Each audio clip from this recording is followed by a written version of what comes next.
जैसे कि हम जानते हैं इलेक्ट्रॉन एक दूसरे को रिपेल करता है, इसलिए एटॉमिक सेल में घूमते हुए एक दूसरे से बराबर दूरी पर रहते हैं। प्रोटॉन का क्या?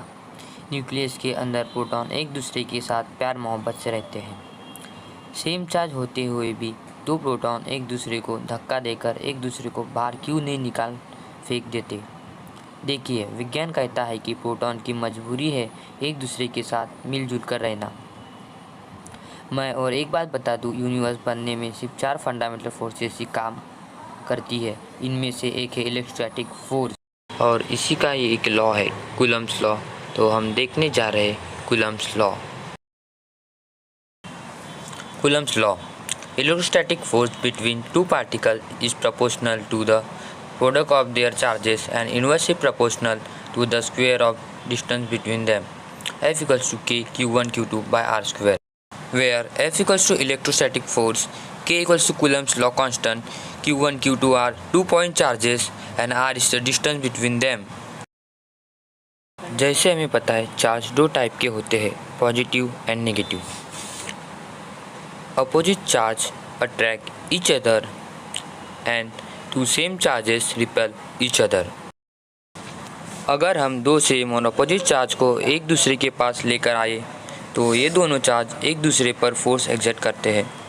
कूलम्ब्स लॉ के अकॉर्डिंग दोनों चार्ज पर लगाया गया फोर्स चार्ज के प्रोडक्ट के डायरेक्टली प्रोपोर्शनल होता है और स्क्वायर ऑफ डिस्टेंस के इनवर्सली प्रोपोर्शनल होता है।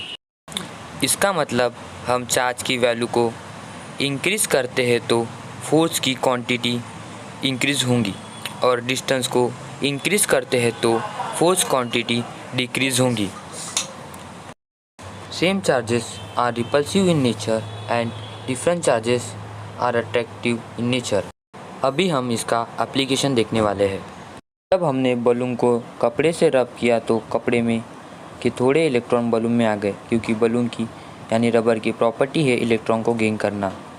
पानी में दो टाइप के चार्ज होते हैं, पॉजिटिव एंड नेगेटिव। मतलब पानी और बलून दोनों चार्ज बॉडीज है। तो कूलम्ब का लॉ क्या कहता है कि किसी भी दो चार्ज बॉडीज़ में एक फोर्स लगता है और ये फोर्स दोनों के चार्ज के प्रोडक्ट के डायरेक्टली प्रोपोर्शनल होता है और डिस्टेंस के स्क्वायर के इनवर्सली प्रोपोर्शनल होता है। जैसे हम देख सकते हैं कि जब हम उनकी डिस्टेंस कम कर रहे हैं तो ज़्यादा फोर्स लग रहा है, और हम जब डिस्टेंस बढ़ा रहे हैं तो फोर्स कम लग रहा है। Thank you for watching this.